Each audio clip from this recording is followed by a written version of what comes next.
بسم اللہ الرحمن الرحیم۔ آج کا جو ہمارا لیکچر ہے وہ ہے لیکچر نمبر 25 اور یہ سیکنڈ ایئر اردو کے لیے ہے۔ بچوں آپ کو پتہ ہے آپ نے اپنا راؤنڈ فرسٹ وہ ہے مکمل کر لیا ہے، جس میں 4 اسباق تھے، 2 نظمیں تھیں اور 2 غزلیں تھیں۔ ہم نے اللہ کا بڑا کرم ہوا 4 اسباق بھی پڑھ لیے، 2 نظمیں بھی پڑھ لیں اور 2 غزلیں بھی پڑھ لیں۔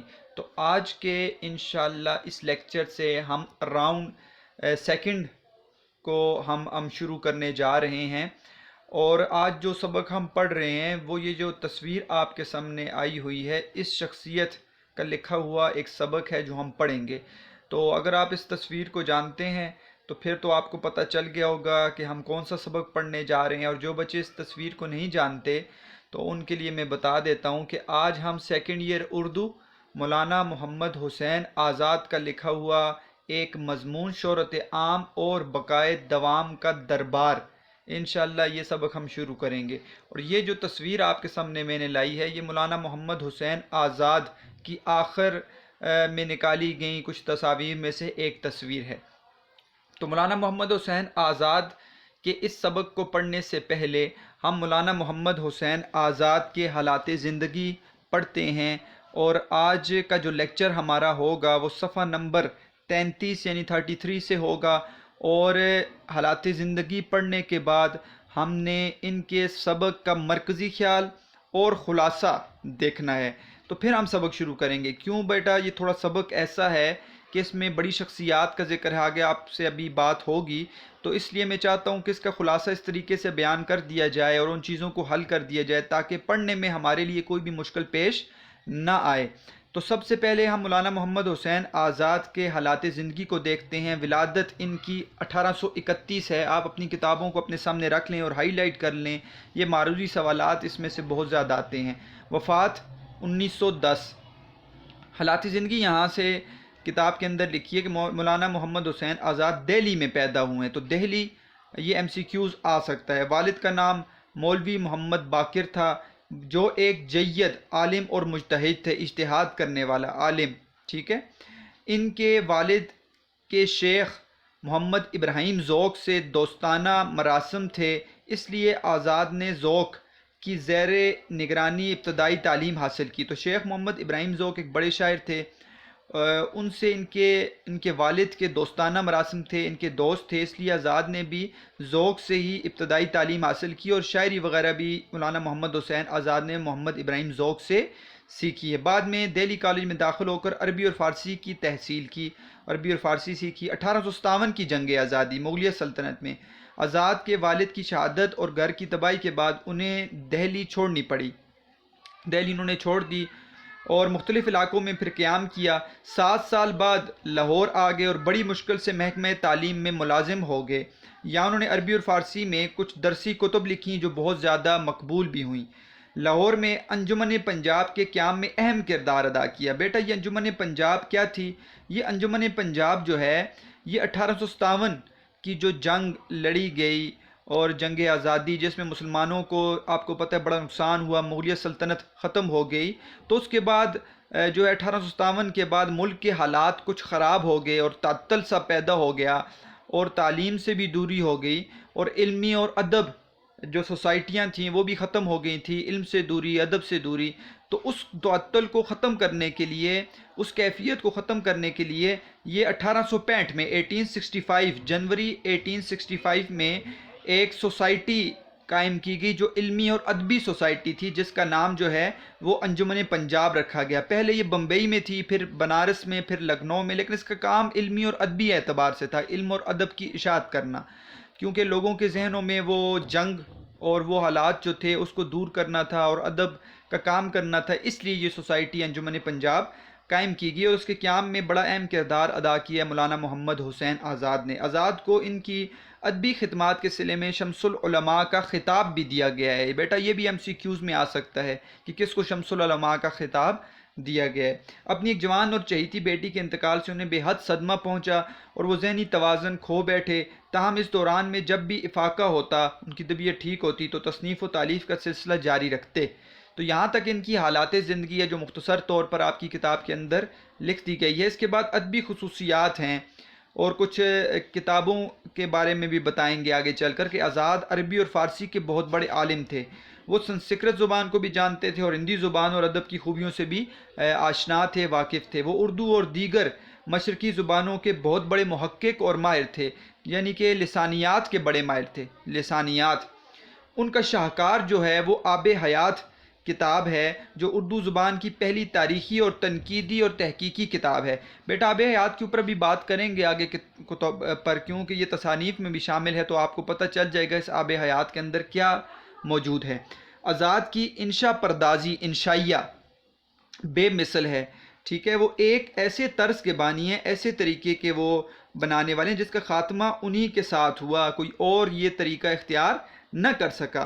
اس طرز سے انہوں نے تمثیلی اور تخیلی مضامین میں خوب کام لیا.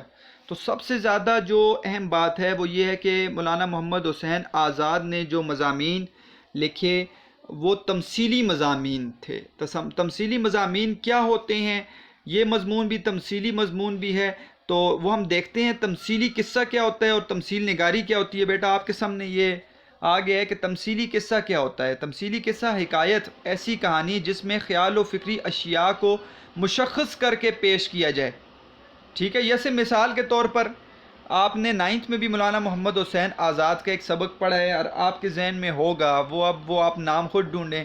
آپ نے پڑھا ہوا ہے ان کا ایک سبق جس میں آپ کو یاد ہوگا کہ وہم کی ایک تصویر پیش کی گئی تھی، وہم کی تصویر، کہ وہم تھا. ٹھیک ہے، اور اس کی ایک تصویر پوشاک تھی اس کی بڑی. تو وہ تصویر دیکھیں، اب وہم کی کوئی تصویر، وہ کوئی شخصیت نہیں ہے وہم، لیکن فکری اشیاء کو جو ذہن میں ہے، مثال کے طور پر جھوٹ کو آپ جسم دے دیں، آپ وہم کو جسم دے دیں. ٹھیک ہے، آپ لالچ کو جسم دے دیں. ٹھیک ہے، اور مختلف چیزوں کو انہوں نے وہاں پر اس سبق کے اندر بیان کیا تھا. تو وہ خیال اور فکری اشیاء کو مشخص کر کے پیش کرنا، یہ ہوتا ہے تمثیلی کے ساتھ. وہ بھی ایک تمثیلی مضمون تھا. تمثیل نگاری کیا ہے؟ بیٹا تمثیل نگاری ڈرامہ نگاری کو بھی کہتے ہیں. ٹھیک ہے، یہ وہی ہے جو بھی آپ کو تمثیلی قصے کے اندر بیان پتہ چل گیا کہ خیالی چیزوں کو جو آپ کے ذہن میں ہے اور جس چیز کو جسم نہ ہو اس کو جسم دے دیا جائے اور اس کو اس طرح کا بنا کر پیش کر دیا جائے، تو وہ ہوتی ہے تمثیل نگاری. تو انگریزی میں اس کو ایلیگوری کہتے ہیں. ایلیگوری بیٹا اس کی پروننسیشن خراب بھی ہو سکتی ہے، آپ نے دیکھ لینا ہے. اور اس کی پروننسیشن کیا ہے، میرے صاحب تو ایلیگوری لکھا ہوا ہے یہاں پر، تو یہ آپ نے دیکھ لینا ہے. اب بیٹا دیکھتے ہیں ان کی تصانیف جو یہاں پر ذکر بھی ہیں. نرنگ خیال ہے، سخندان فارس ہے، دربار اکبری، نگارستان فارس اور آب حیات وغیرہ. ان کے اوپر تھوڑی سی بات کر لیتے ہیں، یہ پڑھ لیتے ہیں تاکہ ہمیں پتہ چل جائے کہ مولانا محمد حسین آزاد کی جو تصانیف ہیں وہ کس پائی کی ہیں اور اس کے اندر کیا موجود ہے. آب حیات کتاب جس کا تذکرہ بھی آپ کے سامنے آیا بھی ہے. مولانا محمد حسین آزاد کی شاہکار اور بہترین تصنیف آب حیات ہے. اس میں مشہور شعراء کے حالات مع نمونہ کلام اور موصوف کے دلچسپ اور عالمانہ تنقید کے نمونے دیکھنے کو ملتے ہیں. تو اس میں انہوں نے شعراء کے حالات بیان کیے ہیں. ٹھیک ہے، اس کا مطلب ہے یہ آب حیات کتاب میں شعراء کے کلام کے اوپر بات کی ہے، ان کے اوپر تنقید کی ہے. اس سے قبل اس قسم کا تذکرہ کسی نے نہیں لکھا تھا. آب حیات لکھ کر مولانا نے ایک جدید طرز کی تذکرہ نگاری کا آغاز کیا. گنجینہ معلومات ہونے کے علاوہ، یعنی کہ بہت زیادہ خزانہ معلومات کا اس کے اندر ہے. اس کتاب کی خوبی اس کی بے مثال طرز عبارت ہے کہ جس کی نقل کی سب کوشش کرتے آئے ہیں مگر کما حق کو کوئی نہیں کر سکا. ڈاکٹر رام بابو سکسینہ اس کتاب کی تنقیدی اہمیت اس الفاظ میں بیان کرتے ہوئے لکھتے ہیں کہ اس کتاب سے تنقید کا صحیح معیار اردو میں قائم ہوا. تو یہاں سے تنقید نگاری شروع ہوئی اور آب حیات کے اندر شعراء کے اوپر تنقید کی گئی ہے، شعراء کے اوپر احوال ان کے بیان کیے گئے ہیں. دربار اکبری کیا کتاب ہے بیٹا؟ دربار اکبری یہ ایک عالی شان تصنیف ہے جس میں آزاد نے بادشاہ اکبر، مغلیہ بادشاہ کے دور اور اس کے اراکین سلطنت کے حال درج کیے ہیں. اس کتاب میں آزاد نے عہد اکبری کا نقشہ اس طرح کھینچا ہے کہ تمام مناظر جیتی جاگتی تصاویر کی طرح آنکھوں کے سامنے آ جاتے ہیں. اکبر کی شان کے مطابق زبان کا استعمال کیا گیا. اس کتاب کا ترجمہ انگریزی زبان میں بھی ہو چکا ہے. موصوف نے اکبر کے نام سے ایک ڈرامہ بھی لکھا تھا. کتاب بھی دربار اکبری لکھتی. نرنگ خیال بیٹا کتاب بڑی اہم ہے کیونکہ یہ جو آپ کا سبق ہے شہرت عام اور بقائے دوام کا دربار، یہ اسی کتاب سے تعلق رکھتا ہے. نرنگ خیال، ٹھیک ہے، اس کا نام ہے. نرنگ خیال محمد حسین آزاد کے تمثیلی مضامین، میں نے ابھی بتا دیا، تمثیلی مضامین کا مجموعہ ہے. یہ جو ہے 1881 ٹھیک ہے عیسوی میں 2 حصوں میں شائع ہوا۔ ان مضامین میں آزاد نے تمثیل نگاری سے کام لیا ہے۔ یہ مضامین ہلکی پھلکی اور شگفتہ مضمون نگاری کا عمدہ نمونہ ہے۔ ان میں آزاد نے انگریزی ادب سے بھرپور استفادہ لیا ہے۔ آزاد کو اس تصنیف کا خاکہ ڈاکٹر GW لائٹنر سے ملا تھا جو یونانی اور انگریزی ادب کا ماہر تھا۔ انہی کی مفید معلومات اور مہیا کردہ مواد سے آزاد نے رنگ خیال کی عمارت تعمیر کی۔ سیدہ جعفر بھی اس حقیقت پر ان الفاظ میں روشنی ڈالتی ہیں کہ ان آزاد کے سامنے جانسن اور ایڈیسن کی مضمون نگاری کے نمونے تھے اور ان ہی سانچوں میں آزاد نے اپنی انشائیوں کو ڈھالنا چاہا تھا۔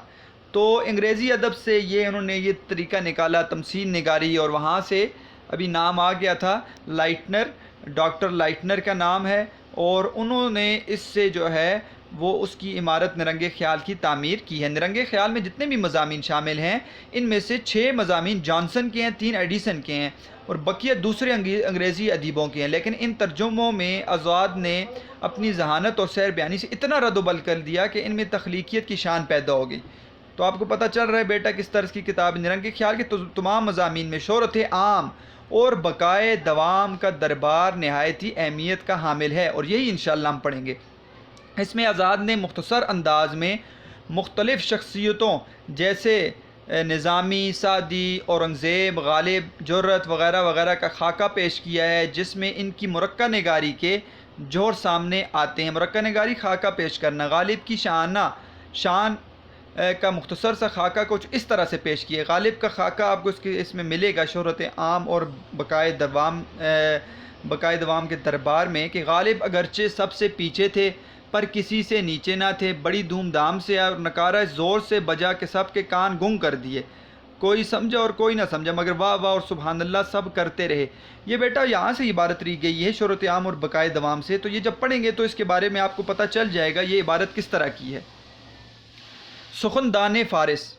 سخندان فارس ان مختلف مقالات کا مجموعہ ہے جو فارسی زبان و ادب سے متعلق ہیں۔ اس میں فارسی ادب کے تعلق سے یہ کتاب بہت ہی دلچسپ ہے۔ یہ کتاب 2 حصوں پر مشتمل ہے۔ پہلے حصے میں آزاد نے علم فلالوجی یعنی علم لسانیات اس کو کہتے ہیں، کسی زبان کا علم، اور سنسکرت اور فارسی زبان کے آپسی رشتے پر روشنی ڈالی، اور دوسرا حصہ 11 لیکچروں پر مشتمل ہے جو کہ فارسی زبان و ادب اور دوسرے موضوعات سے متعلق ہیں۔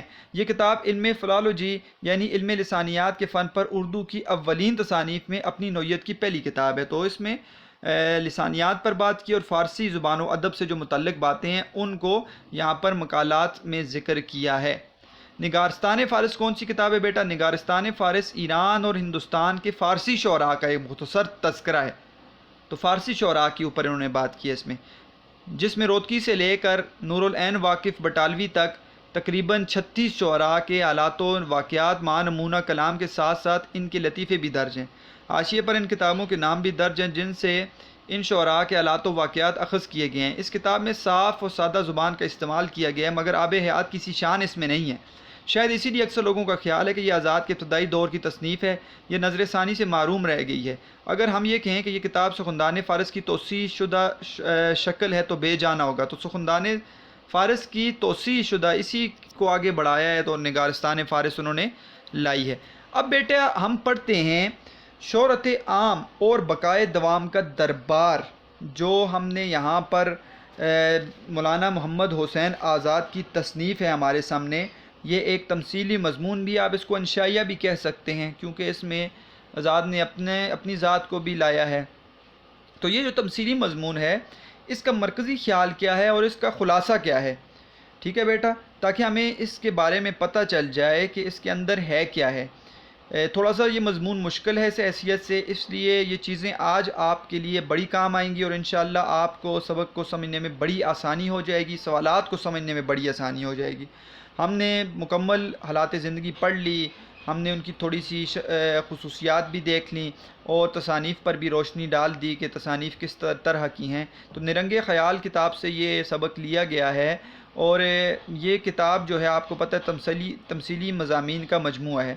مرکزی خیال کیا ہے اس سبق کا کہ یہ دنیا ایک عارضی دنیا ہے، باقی ہے تو صرف اللہ کا نام ہے جو ہمیشہ رہے گا، ٹھیک ہے۔ دنیا ایک عارضی ہے اور باقی صرف اللہ کا نام باقی رہے گا۔ دنیا کی ہر شے نے ایک دن فنا ہونا ہے، یہ بات انسان کی فطرت میں داخل ہے کہ ایک دن انسان نے مرنا ہے۔ اس دنیا سے چلے جانے کے بعد کوئی بھی دوبارہ واپس نہیں آ سکتا، لیکن ہر انسان کی خواہش ہوتی ہے کہ اسے شہرت عام اور بقائے دوام حاصل ہو جائے، کہ اس کا نام زندہ رہ جائے۔ ٹھیک ہے، یہ اصل بات یہ ہے کہ ہر انسان نے دنیا سے جانا ہے، اور وہ ایسا کچھ کر کے چلا جائے کہ وہ اس کے نامہ اعمال میں اچھی چیزیں پڑ جائیں یا اس کو شہرت مل جائے، تو اس دنیا سے جانے کے بعد اس کا نام باقی رہے۔ لیکن ایسا ممکن نہیں، کیونکہ یہ شہرت صرف ان لوگوں کو نصیب ہوتی ہے جو اپنے لیے دوسروں کے لیے جیتے ہیں، اپنے ساتھ اپنے لیے نہیں بلکہ دوسروں کے لیے جیتے ہیں، جو انسانیت کی فلاح و بہبود کا کام کرتے ہیں، معاشرے کی بہتری اور اعلیٰ اخلاق کا مظاہرہ کرتے ہیں، جو اپنی زندگی دوسروں کے لیے جیتے ہوں اور انسانیت کی فلاح و بہبود اور معاشرے کی بہتری کا کام کرتے ہوں۔ تو وہ لوگ کیا ہوتے ہیں جو اپنی زندگی دوسروں ملک کی ترقی کے لیے قربان کرتے ہیں، ایسے لوگوں کا بیٹا نام زندہ رہتا ہے، جو فلاح و بہبود کے لیے کام کرتے ہیں، معاشرے کی بہتری کے لیے کام کرتے ہیں، اعلیٰ اخلاق کا مظاہرہ کرتے ہیں، تو ان لوگوں کا نام رہتی دنیا تک قائم رہتا ہے، نہ کہ منصب کی بنا پر، جلال، شان و شوکت یا پھر بادشاہ کی بنا پر پوری نہیں ہوتی۔ اپنی جانیں دوسروں پر نثار کرنے والوں کو شہرت عام اور بقائے دوام حاصل ہوتا ہے۔ تو بیٹا آپ کو نام سے پتہ چل گیا ہوگا، شہرت عام، ٹھیک ہے، اور بقائے دوام کہتے ہیں ہمیشہ کی زندگی۔ دربار تو آپ کو پتہ ہے جیسے بادشاہ کا دربار ہوتا ہے، ٹھیک ہے، میدان کو بھی آپ کہہ سکتے ہیں۔ تو اس سبق میں یہ بات تو آپ سمجھ لیں کہ اسی بات کی طرف اشارہ ہے، اور ابتدا بھی کریں گے، اور ابھی میں ہم ایک اس کا سوال بھی ساتھ ساتھ پڑھیں گے تاکہ آپ کو اس سبق کے بارے میں تھوڑی معلومات مل جائیں کہ ابتدائیہ کیسے شروع کیا ہے مولانا محمد حسین آزاد نے اس سبق کا۔ تو شہرت عام اور بقائے دوام کے دربار کے اندر، اس سبق کے اندر پہلی بات تو یہ طے ہو گئی کہ ان لوگوں کا تذکرہ کیا جائے گا جن کو دنیا میں اللہ تعالیٰ نے شہرت دی ہے، جن کا نام زندہ ہے، جو دنیا سے تو چلے گئے ہیں۔ اور انسان کی دو چیزیں زندہ رہ جاتی ہیں، اس جسم کے مرنے کے بعد انسان جو ہے اس کا جسم تو ختم ہو جائے گا لیکن روح باقی رہ جائے گی، اور دوسری یہ چیز کہ اس کا نام اس اعتبار سے کہ اس نے کوئی ایسا کام کیا ہے، ٹھیک ہے، جو اچھا ہے، یا پھر کوئی ظلم وغیرہ بھی کیا ہو، کوئی بھی ایسا کام ہے جو اس کو نام وغیرہ کے حساب سے یاد رکھا جائے گا۔ تو یہ سبق ان لوگوں کے بارے میں ہے جن کا نام جو ہے وہ لیا جاتا ہے اور وہ نام ان کا ہمیشہ باقی رہے گا۔ ان لوگوں کا تذکرہ ہم انشاءاللہ آگے پڑھیں گے، لیکن اس چیز کو دیکھتے ہیں، یہ ابتدائیے میں ذکر کی ہے مولانا محمد حسین آزاد نے کہ بقائے دوام کی کتنی قسمیں ہیں، بقائے دوام یعنی ہمیشہ کی زندگی کی کتنی قسمیں ہیں۔ تو مصنف مولانا محمد حسین آزاد نے بقائے دوام کی دو قسمیں اس سبق کے اندر بیان کی ہیں۔ تو اب یہاں سے بیٹا آپ سمجھ لیں خلاصہ شروع ہو گیا ہے، ابتدائیہ شروع ہو گیا ہے آپ کے سبق کا، اور میں خلاصہ بتا رہا ہوں کہ ابتدا میں خود مولانا محمد حسین آزاد آپ کے سبق کے اندر یہی بات بیان کریں گے جو ابھی میں پڑھنے جا رہا ہوں، کہ مولانا محمد حسین آزاد نے ابتدا میں یہ بات لکھی ہے کہ بقائے دوام کی دو قسمیں ہیں، یعنی دو طرح کی چیز کو بقا حاصل ہے۔ ایک تو روح ہے جو فی الحقیقت بعد مرنے کے رہ جائے گی اور جس کو فنا نہیں ہے، روز قیامت کے دن یہ روحیں اپنے اپنے اجسام میں واپس لوٹ جائیں گی۔ دوسری عالم میں یادگار کی بقا ہے، جس کی وجہ سے لوگ نام کی عمر جیتے ہیں، ٹھیک ہے۔ عالم یادگار کی بقا کیا مطلب ہے بیٹا؟ مرنے کے بعد نام زندہ رہنا۔ تو یہاں پر ابتدا میں یاد رکھیے گا مولانا محمد حسین آزاد نے بتایا ہے کہ دو قسم کا بقائے دوام ہے، دو قسم کا۔ ایک تو ہے روح کا دوام۔ روح کا دوام یہ ہے کہ روح فی الحقیقت مرنے کے بعد باقی رہ جاتی ہے، اس کو فنا نہیں ہے، اور قیامت کے دن یہ روحیں اپنے جسم میں دوبارہ لوٹ جائیں گی۔ اور دوسرا کیا ہے؟ عالم یادگار کی بقا۔ عالم میں یادگار کی بقا یعنی عالم یادگار کی بقا یہ کیا ہے کہ مرنے کے بعد انسان کا نام زندہ رہ جائے، یہ اصل ہے جس کی بدولت لوگ نام کی عمر سے جیتے ہیں اور شہرت دوام پاتے ہیں۔ تو یاد رکھیے گا، ایک روح باقی رہ جاتی ہے انسان کی مرنے کے بعد، یا پھر نام باقی رہ جاتا ہے شہرت کی وجہ سے، اس کا نام چلتا رہتا ہے۔ تو یہ ابتدا میں انہوں نے اس پر بات کی ہے۔ اب روح کے اوپر تو انہوں نے بات نہیں کی، تو بات جو اصل کی ہے وہ بات کی ہے انہوں نے عالم یادگار کی بقا پر، کہ عالم یادگار کی بقا جن لوگوں کو شہرت حاصل ہوئی ہے وہ کیا ہے، وہ کیسے ہے۔ تو آپ نے جس سبق کا میں نام آپ کے سامنے لینا چاہ رہا ہوں لیکن آپ کے لیے چھوڑا ہوا ہے وہ کہ 9th میں بھی آپ کو ایک سبق ایسا ہی ملا ہے جس میں انہوں نے خواب میں سارے قصے کو بیان کیا ہے مولانا محمد حسین آزاد نے، ٹھیک ہے۔ اور یہاں پر بھی وہی بات وہ کریں گے کہ خواب میں ساری کی ساری بات کو وہ دہرائیں گے۔ تو عظیم کارنامے کی بدولت مرتے دم تک ان کا نام زندہ رہ جاتا ہے، جیسے کسی شخص نے اپنے ملک کو قوم کی بھلائی اور ترقی کی خاطر سر انجام دے دی ہوں۔ گویا ایسے لوگ مرنے کے بعد بھی لوگوں کے دلوں میں زندہ رہتے ہیں۔ تو یہاں پر ایک روح باقی رہ جانا اور ایک اس کی جو ہے وہ زندگی اس طور پر باقی رہتی ہے کہ اس کا نام زندہ رہتا ہے۔ تو ایسے لوگ جو ہیں وہ کبھی مرتے نہیں ہیں۔ تو اس پر ایک شعر ہے کہ ایسے رہا کرو کہ کریں لوگ آرزو، ایسے رہا کرو کہ کریں لوگ آرزو، ایسے چلن چلو کہ زمانہ مثال دے۔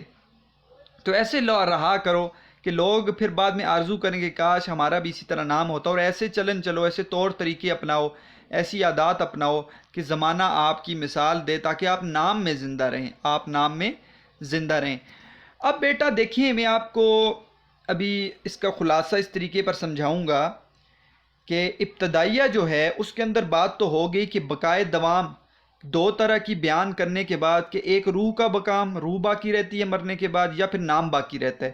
اس کے بعد آپ دیکھیں گے اپنے سبق کے اندر کہ شہرت عام اور بقائے دوام کے دربار میں مولانا محمد حسین آزاد نے اپنے آپ کو ایک خواب میں لے گئے اور خواب میں ساری باتوں کو دیکھتے ہیں۔ یہ سارا قصہ جو آگے چلے گا، جو کہانی چلے گی سارے کی ساری، وہ خواب کی حالت میں مولانا محمد حسین آزاد دیکھ رہے ہیں۔ وہ خواب شروع ہوتے ہیں۔ خواب میں مولانا محمد حسین آزاد کیا دیکھتے ہیں؟ مولانا محمد حسین آزاد خواب میں دیکھتے ہیں کہ ایک میدان ہے، ٹھیک ہے، اور بہت ہی بڑا میدان ہے، اور اس میں لوگ سارے جمع ہیں، لوگ سارے جمع ہیں، اور کہتے ہیں کہ اس میدان میں اچانک ایک بانسری کی شہنائی کی آواز آتی ہے اور لوگ اس کے پیچھے چلنا شروع ہو جاتے ہیں، اور کہتے ہیں کہ ایک لوگوں کا گروہ جو ہے وہ تو اس بانسری کی آواز سن کر ایک پہاڑ کی چوٹی پر جانا شروع ہو جاتا ہے، لیکن کچھ لوگ ہوتے ہیں وہ اس کے پیچھے نہیں جا سکتے، کیونکہ ان کے راستے میں ان کو کچھ خوبصورت عورتیں ہوتی ہیں، وہ روک لیتی ہیں۔ اب یہ حقیقت میں جو خوبصورت عورتیں ہیں، یہ خوبصورت عورتیں نہیں ہوتی، بلکہ غفلت ہوتی ہے، عیاشی ہوتی ہے، خود پسندی ہوتی ہے، بے پرواہی ہوتی ہے۔ تو وہ ان کے راستے میں ان کا راستہ روک لیتی ہیں، یعنی کہ ان کو آگے بڑھنے نہیں دیتی۔ تو اس کا مطلب یہ ہوا، کہتے ہیں کہ لوگ دنیا کے اندر بھی جو لوگ خود پسندی میں چلے جاتے ہیں، جو کوئی لوگ غفلت میں چلے جاتے ہیں، یاشی میں چلے جاتے ہیں، ان کا نام کبھی زندہ نہیں رہ سکتا۔ تو ان کو خوبصورت عورتیں بنایا ہے کہ وہ خوبصورت عورتیں ہیں جو خواب میں اس میدان میں جب اس بانسری بجتی ہے، اس شہنائی کے بجنے کے بعد وہ لوگ اس کی طرف نہیں جا سکتے، کیونکہ وہ لوگ جو ہیں وہ ان خوبصورت عورتوں میں مائل ہو جاتے ہیں۔ تو جو ایک طبقہ وہ ہوتا ہے ان کی طرف مائل نہیں ہوتا اور وہ آگے چلتا رہتا ہے، اور اس بانسری کی جو آواز ہے اس کی طرف جاتا ہے، لیکن ساتھ ساتھ اپنی چیزیں لے کر جاتا ہے۔ جیسے کوئی شخص جو ہے ہاتھ میں تلوار لے کر جاتا ہے، کوئی جو ہے وہ کاغذوں کو جمع کر لے کر جا رہا ہے، کوئی جو ہے وہ اپنے تن پر جنگی لباس لے کر جا رہا ہے۔ تو مختلف لوگ ہیں، مختلف چیزیں لے کر جا رہے ہوتے ہیں۔ کہتے ہیں کہ اس کے بعد جو ہے میں وہاں پر کھڑا ہوتا ہوں، مولانا محمد حسین آزاد کہتے ہیں خواب کی حالت میں، تو ایک فرشتہ آتا ہے اور مجھے دیکھتا ہے اور سمجھ جاتا ہے کہ یہ بھی ان کے ساتھ جانے کے لیے وہ شوق رکھتا ہے۔ تو مجھے کہتا ہے کہ تم اس طرح کرو کہ تم اپنے منہ پر نقاب ڈال لو، ٹھیک ہے۔ ایک طبقہ تو رک گیا نا، ان کو خوبصورت عورتوں نے روک لیا۔ دوسرا طبقہ جو آگے جا رہا ہے، کہتے ہیں میں بھی ان کے ساتھ جانے لگتا ہوں، تو فرشتہ رحمت کہتا ہے کہ ٹھہرو ایک منٹ، تم جاؤ بے شک ان کے ساتھ، لیکن اپنے منہ پر نقاب ڈال لو تاکہ یہ لوگ تمہیں پہچانے نہ۔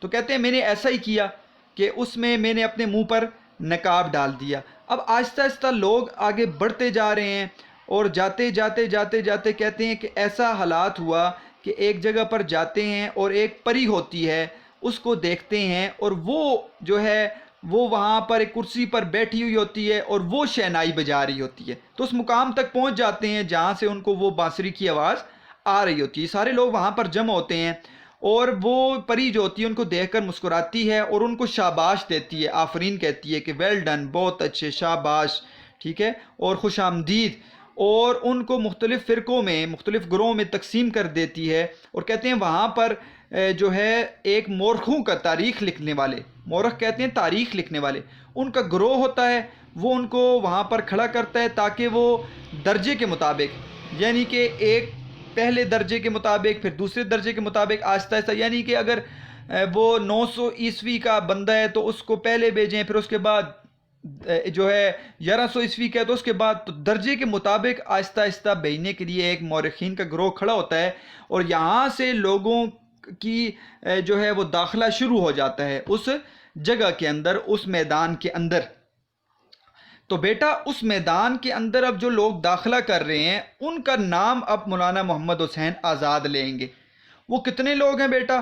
وہ تقریباً، ابھی میں آپ کے سامنے پڑھوں گا، وہ تقریباً یہاں پر مولانا محمد حسین آزاد کو بھی شامل کیا جائے، اور تقریباً 45 یہاں پر ذکر ہے، مولانا محمد حسین آزاد کو ملا کر 46، تو 45-46 بندے ہیں جن کا تذکرہ مولانا محمد حسین آزاد کرتے ہیں، اور کہتے ہیں یہ شخص جو ہے وہ آیا اور اس کے حالات کیا تھے، ان شخصوں کا نام لیتے ہیں باقاعدہ، یعنی مختلف لوگوں کا نام لیں گے، جیسے آپ کو یہاں پر اکبر کا نام ملے گا، آپ کو یہاں پر جو ہے سکندر کا نام ملے گا، ٹھیک ہے، دارا کا نام ملے گا، آپ کو اسی طرح ارسطو کا نام ملے گا، اس طرح آپ کو افلاطون کا نام ملے گا، آپ کو سقراط کا نام ملے گا۔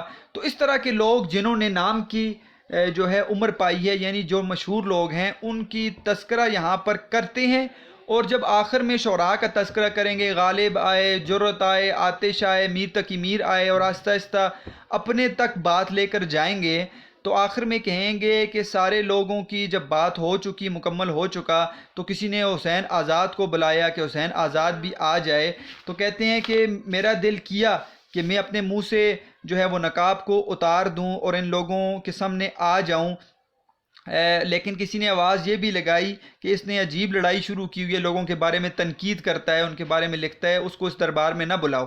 لیکن کہتے ہیں میں اتارنا چاہتا تھا اپنا نقاب، لیکن وہ فرشتہ رحمت جس نے مجھے کہا تھا کہ نقاب اپنے منہ پر ڈال لو، اس فرشتہ رحمت نے مجھے روک دیا اور کہا منہ پر سے نقاب نہ ہٹانا، اور کہتے ہیں یہ بس یہ کام ہونا تھا کہ اتنے میں میری آنکھ کھل گئی، یہ آخری لائن ہے، اتنے میں میری آنکھ کھل گئی اور میں اس جھگڑے کو بھول گیا اور خدا کا شکر ادا کیا کہ بلا سے دربار میں کرسی ملی یا نہ ملی، مردوں میں سے زندہ واپس آیا، کہ اس دربار میں بیٹھا یا نہ بیٹھا، وہاں پر مجھے کرسی ملی یا نہ ملی، لیکن میں مردوں میں سے زندہ لوٹ کر واپس آ گیا۔ تو ان کا خواب یہاں پر وہ اپنے خواب کو حقیقت میں لے آتے ہیں اور ختم کر دیتے ہیں۔ اب دیکھیں بیٹا، یہ کوئی ایسا خواب نہیں جو حقیقت میں مولانا محمد حسین آزاد نے دیکھا ہوا ہے، تو یہ ایسا خواب ہے جو انہوں نے ایک اب تمثیلی مضمون کے اندر تذکرہ کیا، اور اصل جو ہے موضوع ہے وہ ان لوگوں کا تذکرہ کرنا ہے کہ جنہوں نے شہرت دنیا میں پائی ہے، جن کا نام زندہ رہ گیا ہے، ان کا تذکرہ کرنا ہے،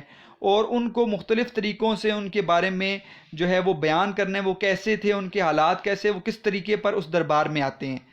تو یہ بیٹا اس کا مختصر خلاصہ ہے۔ اب اہم چیز، سب سے زیادہ بڑی چیز کیا ہے بیٹا، جو اس سبق میں سب سے زیادہ مشکل ہمیں نظر آتی ہے، وہ شخصیات ہیں 45 جن کا تذکرہ یہاں پر کیا گیا ہے، اور ایسی شخصیات ہیں جن کے بارے میں ہم جانتے نہیں ہیں اور ہمیں پتہ نہیں ہے کہ وہ کون ہیں۔ تو ہم اس سبق کو پڑھنے سے پہلے ان 45 شخصیات کو پڑھتے ہیں۔ مولانا محمد حسین آزاد کو تو ہم نے پڑھ لیا، لیکن ہم ان 45 شخصیات کو پڑھتے ہیں کہ وہ کون سی شخصیات ہیں جو اس سبق میں ہمیں نظر آئیں گی، اور اس سبق میں ہمیں وہ ان کا نام نظر آئے گا، تو وہاں پہ ہم اس کو پڑھنے کے بجائے ہمیں وہاں پر ہو یہ کون ہے یہ کون نہیں ہے، تو یہیں پر ہم پڑھ لیتے ہیں تاکہ ہمارے لیے پھر سبق ہی رہ جائے پیچھے، اور ہم سوالات آسانی سے کر لیں، اسی کے اندر آپ کے سوال بھی حل ہو جائیں گے۔ پھر تو انشاءاللہ جب سبق شروع کریں گے تو سبق کی عبارت پڑھیں گے، اپنی کتاب کی عبارت، تو اس سے آپ کے لیے اس میں بڑی آسانی ہو جائے گی۔ تو میں آپ کے قریب کرتا ہوں اور ایک ایک کر کے اس کو میں پڑھتا جاتا ہوں، اور یہ بڑی ہی اہم آپ کو اس سے فائدہ آپ کو حاصل ہوگا کہ یہاں سے آپ کو نظر آئے گا کہ ہم ان لوگوں کے بارے میں پڑھ رہے ہیں جو یہاں پر آپ کی کتاب کے اندر اس سبق کے اندر درج ہیں۔ سب سے پہلے بیٹا جو بندہ آئے گا اس کا نام ہے راجہ بکرم اجیت۔ پہلے بات میں آپ کو ایک بتا دوں کہ نام مشکل ہیں، اب ان کے ہمیں جو ہیں وہ تلفظ بھی نہیں ملتے، تو شاید کوئی کتابوں کے نام پڑھنے میں یا کوئی نام پڑھنے میں مجھ سے غلطی ہو سکتی ہے۔ اگر آپ کو کہیں سے اس کی اصلاح ملے یا کوئی ایسا نام جو میں غلط پڑھ لوں اور آپ کو پتہ ہو کہ یہ نام ٹھیک نہیں ہے، تو آپ اس میں میری اصلاح بھی کریں، مجھے بتا دیں کہ یہ نام اس طرح ہے، ٹھیک ہے، ناموں کے پڑھنے میں غلطی ہو سکتی ہے۔ تو راجہ بکرم اجیت کیونکہ یہ ہندو ہے تو اس کا پتہ نہیں کہ کیا نام لکھا ہے، لیکن میرے حساب سے راجہ بکرم اجیت ہے، اور یہ 102 قبل مسیح میں یہ پیدا ہوا ہے اور 15 قبل مسیح میں یہ فوت ہو چکا ہے، ٹھیک ہے، یعنی کہ حضرت عیسیٰ علیہ السلام کی پیدائش سے پہلے کی بات ہے۔ تو اس کا تذکرہ بھی اس کتاب کے اندر ہے کہ راجہ بکرم اجیت آیا، پھر اس کے بعد کہیں گے راجہ بھوج آیا، تو یہ کون لوگ ہیں یہیں پر پڑھ لیتے ہیں تاکہ وہاں پر پھر ہمیں مشکل پیش نہ آئے۔ تو راجہ بکرم اجیت ہندوستان کا انتہائی انصاف پرور بادشاہ تھا، اور اوجین ہندوستان کا بادشاہ تھا، تو یہ جگہ کا نام ہے۔ اصل نام اس کا چندر گپت تھا، اور بکرم اجیت اس کا لقب تھا جس کے معنی ہے سورج کی طاقت والا۔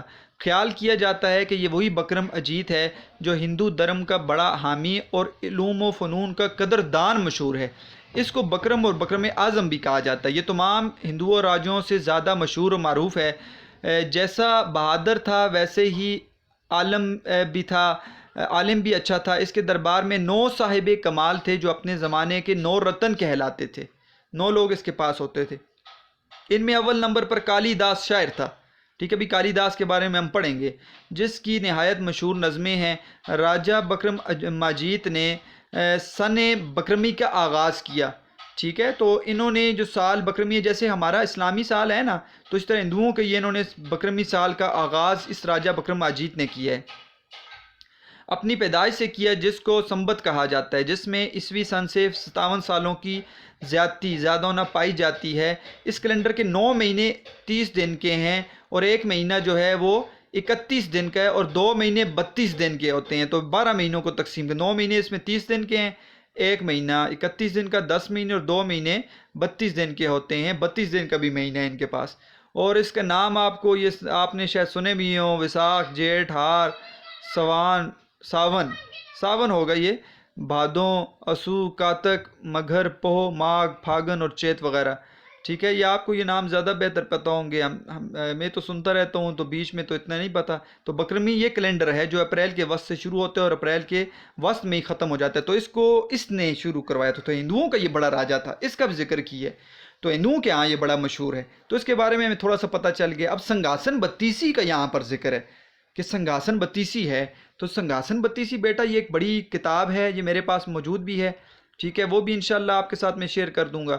تو اس کو پڑھتے ہیں کہ سنگاسن بتیسی کیا ہے۔ سنگاسن بتیسی کے معنی شاہی تخت اور راج گدی کے ہیں، شاہی تخت کے ہیں۔ یہ ایک ہندی کتاب کا نام ہے جس میں راجہ بھوج اور ان 32 پریوں کا ذکر ہے جو ایک تخت کے ساتھ زمین کے اندر سے نکلتی ہیں۔ تو اس کتاب کے اندر راجہ بھوج کا ذکر ہے اور 32 پریوں کا ذکر ہے جو ایک تخت کے ساتھ زمین کے اندر سے نکلتی ہیں۔ محمد حسین آزاد نے سنگاسن بتیسی کو 32 پریوں کا جھرمٹ کہا ہے۔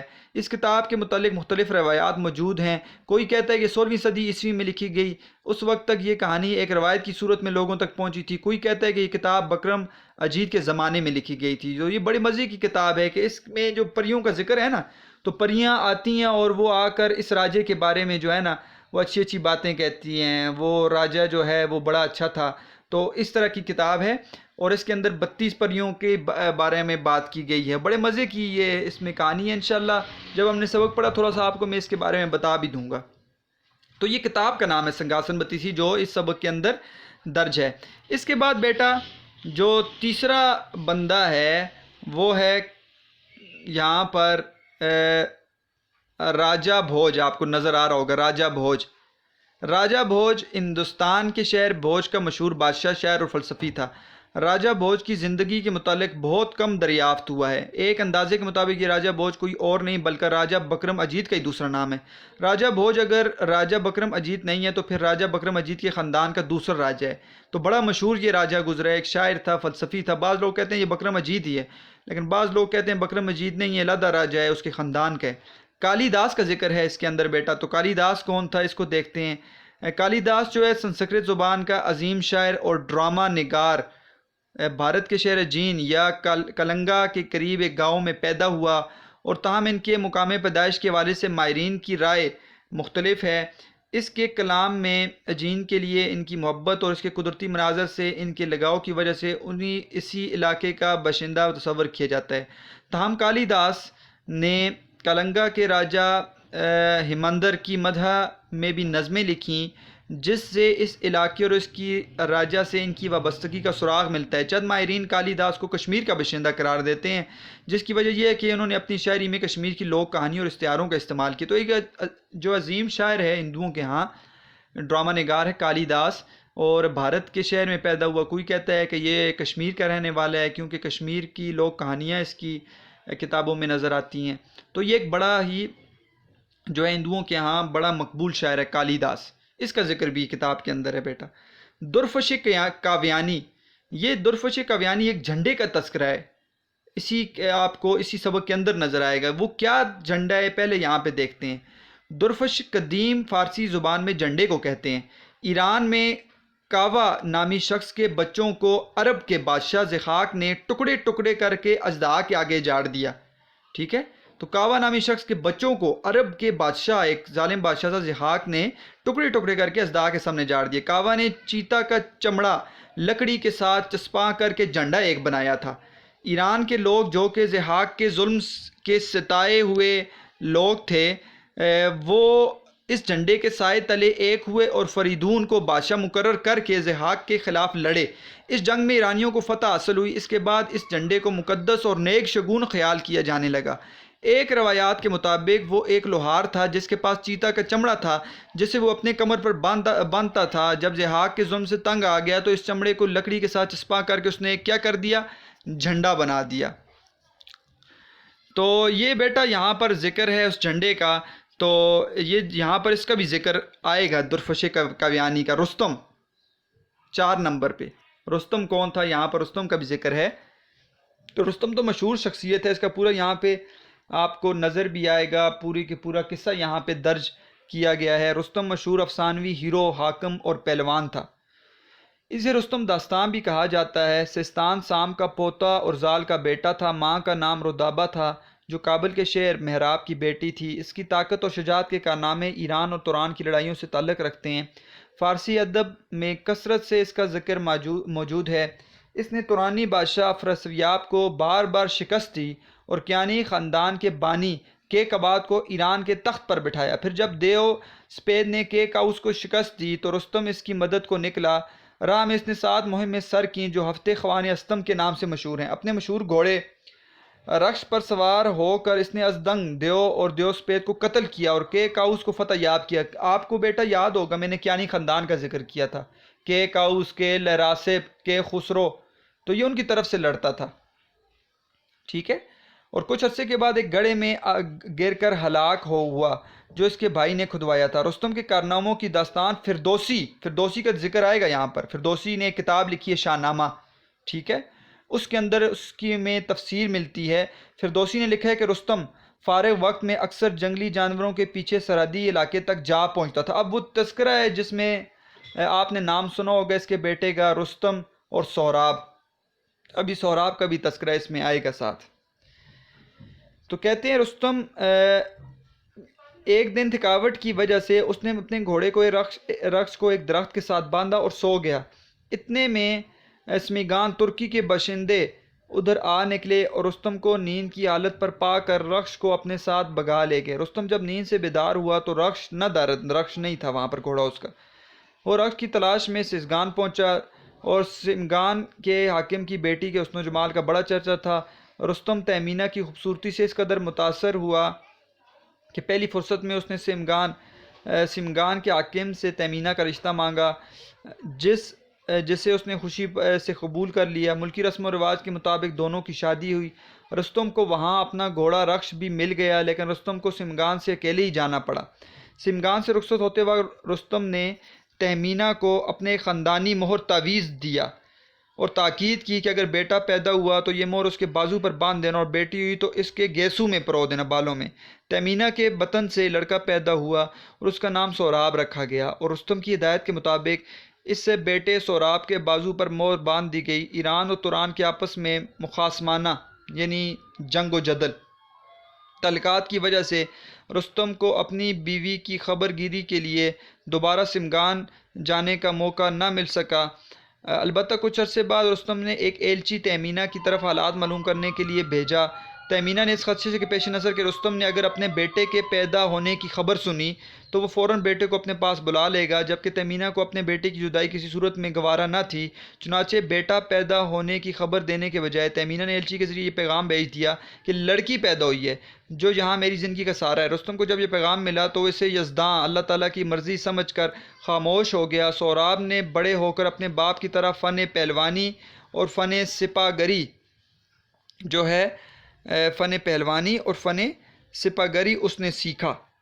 تو بیٹا یہاں سے اب رستم اور سوراب کا قصہ تھوڑا سا بتا رہے ہیں۔ تو رستم میں اس قدر مہارت حاصل کی کہ اس کی بہادری اور شاہ زوری کی شہرت توران کے بادشاہ افراسیاب تک پہنچ گئی۔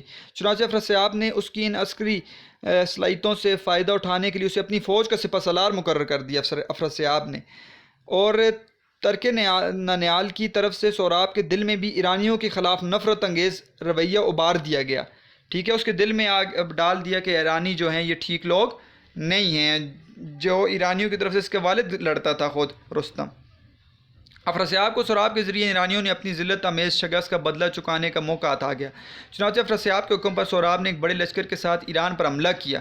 ایک مارچ پر ایسا موقع آیا کہ رستم ایرانی سپہ سالار کی حیثیت سے اپنے بیٹے سوراب کے مد مقابل آ گیا۔ سوراب نے اپنے باپ کا نام تو سن رکھا تھا مگر شکل و صورت سے واقف نہ تھا۔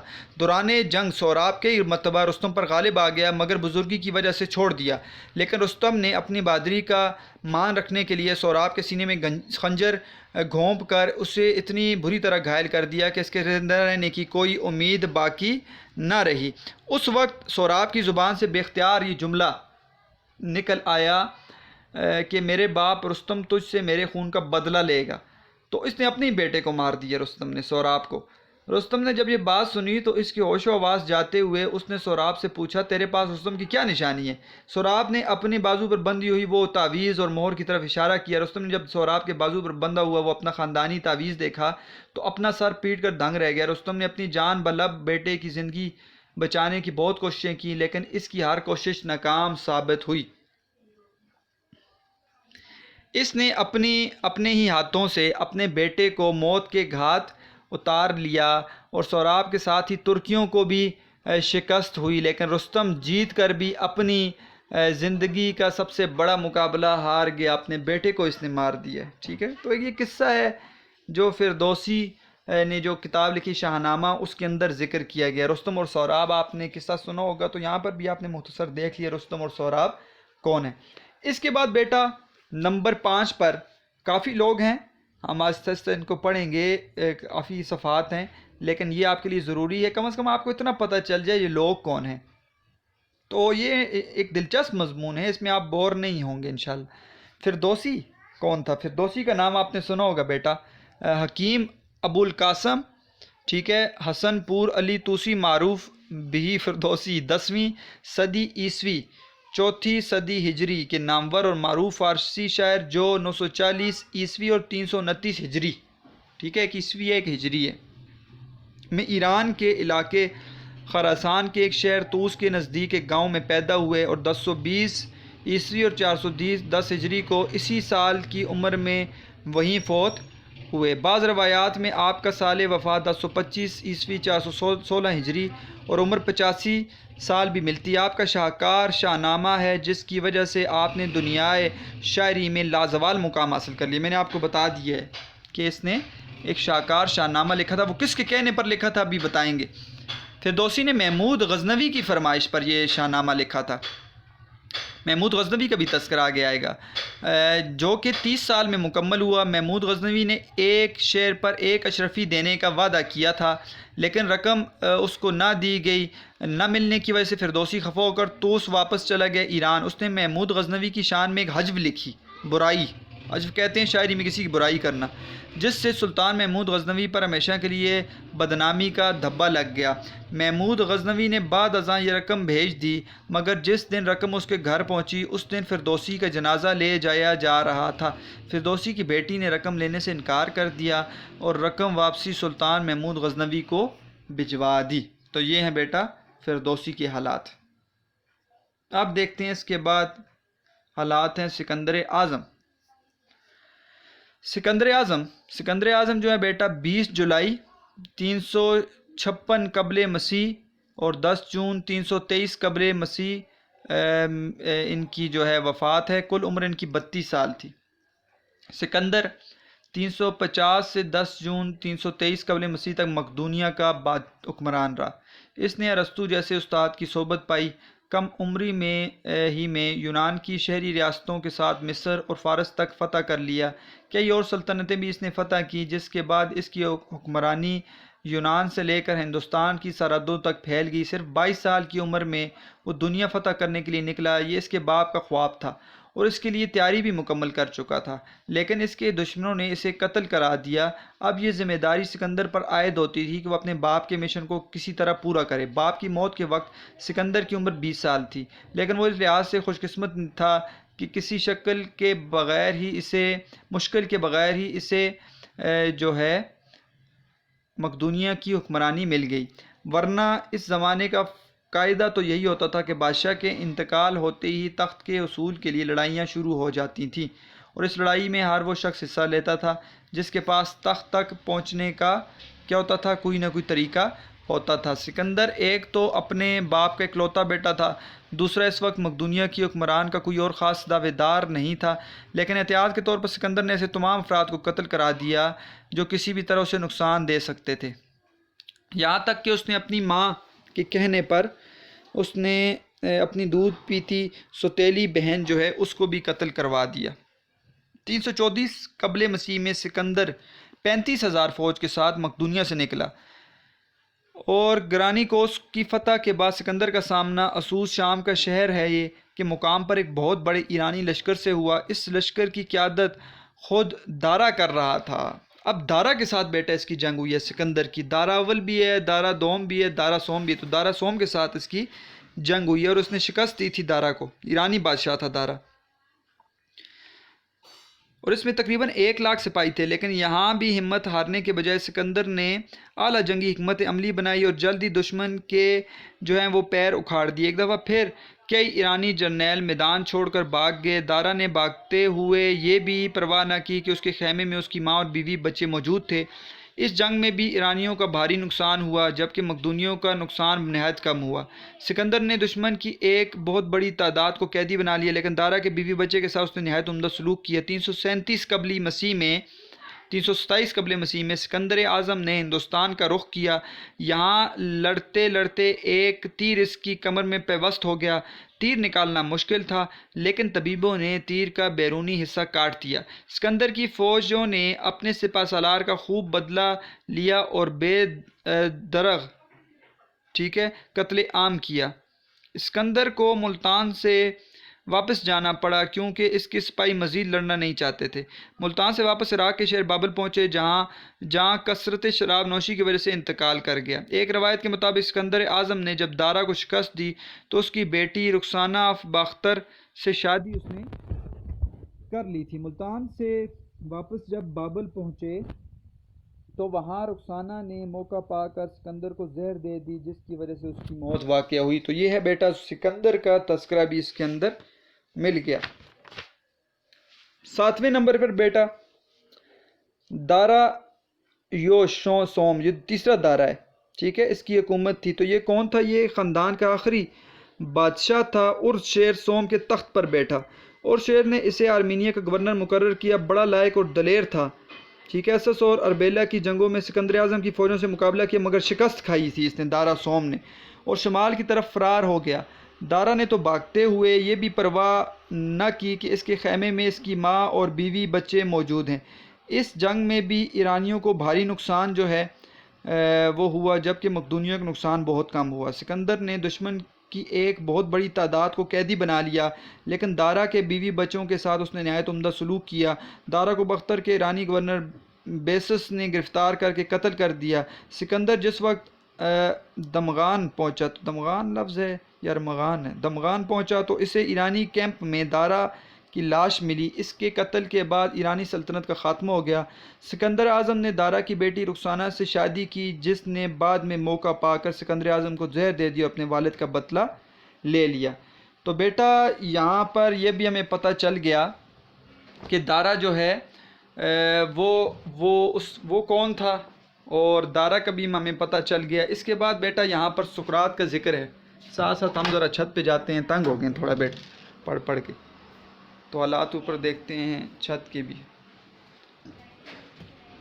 تو یہاں سے آپ کو اب پتہ چلے گا کہ سقراط کون ہے۔ سقراط کا آپ نے بیٹا پڑھا ہوا ہے، ٹھیک ہے، سقراط کا سبق آپ کی کتاب کے اندر وہ موجود ہے۔ ہم اس کے بعد جو ہے افلاطون کو پڑھتے ہیں۔ افلاطون کون تھا؟ اور یہ تقریباً 45 آدمی ہیں جن کا تذکرہ آپ کو جو ہے وہ کتاب کے اندر ملے گا۔ افلاطون،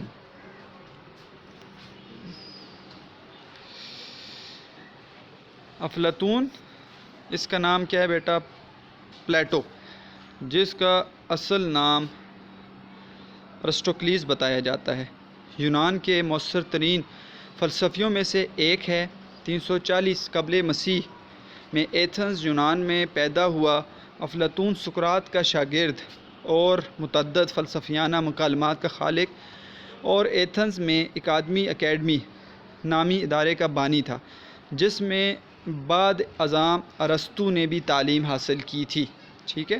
افلاطون نے اکیڈمی میں وسیع پیمانے پر تعلیم دی اور بہت سے فلسفیانہ موضوعات جن میں سیاست، اخلاقیات، مابعد الطبیعیات اور علمیات شامل ہیں پر لکھا۔ افلاطون کے مکالمات اس کی اہم ترین تحریریں ہیں، اگرچہ اس سے بعض خطوط تک پہنچے ہیں، لیکن یقین کیا جاتا ہے کہ افلاطون کے تمام مصدقہ مکالمات صحیح سلامت ہم تک آئے ہیں۔ افلاطون 349-348 قبل مسیح میں فوت ہوا، ٹھیک ہے۔ تو افلاطون کا نام آپ نے سنا، افلاطون سقراط کا شاگرد تھا، اس کا تذکرہ بھی ہے۔ اب ارسطو کون تھا بیٹا؟ قریب کرتے ہیں، اس کو دیکھتے ہیں۔ ارسطو 384 قبل مسیح میں مقدونیہ کے علاقے استراگرہ میں پیدا ہوا۔ اس کے باپ شاہی دربار میں طبیب تھا۔ ارسطو نے ابتدائی طب، حکمت اور حیاتیات کی تعلیم اپنے والد سے حاصل کی۔ وہ بچپن ہی میں اپنی والدہ کے سائے سے محروم ہو گیا۔ 10 برس کا ہوا تو باپ کا بھی انتقال ہو گیا۔ 18 سال کی عمر میں وہ ایتھنز چلا آیا، جو اس وقت مرکز علم و حکمت تھا۔ یہاں وہ 37 سال کی عمر تک افلاطون کے مکتب سے وابستہ رہا۔ تاہم وقت کے ساتھ ساتھ اس نے اپنے استاد افلاطون کے خیالات میں تضاد اور طریقۂ تدریس میں کجی نظر آئی، تو اس نے اپنی تحریروں میں اس کو موضوع بنا دیا، تو اپنے استاد کے اوپر اس نے جو ہے وہ تنقید کی ہے۔ 53 سال کی عمر میں ارسطو نے اپنے مدینۃ الحکمت کی بنیاد ڈالی، جہاں اس نے نظری اور کلاسیکی طریقہ علم کے بجائے عملی اور عقلی مکتب فکر کو فروغ دیا۔ اخیر عمر میں ارسطو کے اس کے شاگرد اسکندر اعظم کے ساتھ اختلافات اور پھر اس کی موت کے بعد سورشوں نے اسے یونان بدر ہونے پر مجبور کیا، اور یوں ارسطو کا خالقس میں 7 مارچ 322 قبل مسیح میں انتقال ہو گیا۔ تو یہاں پر بیٹا اس کے علاوہ ایک اور فلسفی کا ذکر ہے، جالینوس۔ جالینوس کو دیکھتے ہیں۔ جالینوس یونان کا طبیب اور فلسفی۔ پرگیمم، اب نام آپ نے دیکھنے ہیں بیٹا، نام ہے تو لکھی اسی طرح ہے اردو میں۔ تو ایشیائی کوچک میں پیدا ہوا، باپ ریاضی دان اور معمار تھا۔ 16 برس کی عمر میں طب کا مطالعہ شروع کیا اور سمرنا، کورنتھ اور اسکندریہ گیا۔ 158 میں واپس آ کر پرگیمم کے بادشاہ کا شاہی طبیب مقرر ہوا اور 163 میں روم گیا اور شہنشاہ مارکس آری لیس کا شاہی طبیب بن گیا، ٹھیک ہے۔ تو یہ فلسفی تھا، یہ یونان کا طبیب بھی تھا، ڈاکٹر جسے آپ سمجھ۔ لیکن 4 سال بعد واپس پرگیمم آ گیا۔ تقریباً 150 تصانیف طب، منطق، صرف اور نحو، اخلاقیات، فلسفہ اور ادب کے متنوع مضامین سے تعلق رکھتی ہیں۔ ارسطو اور افلاطون کی بعض کتابوں کی اس نے شرح بھی لکھی ہے۔ تو یہ ہو گیا جالینوس، اس کا تذکرہ بھی آپ کو انشاءاللہ یہاں پر ملے گا۔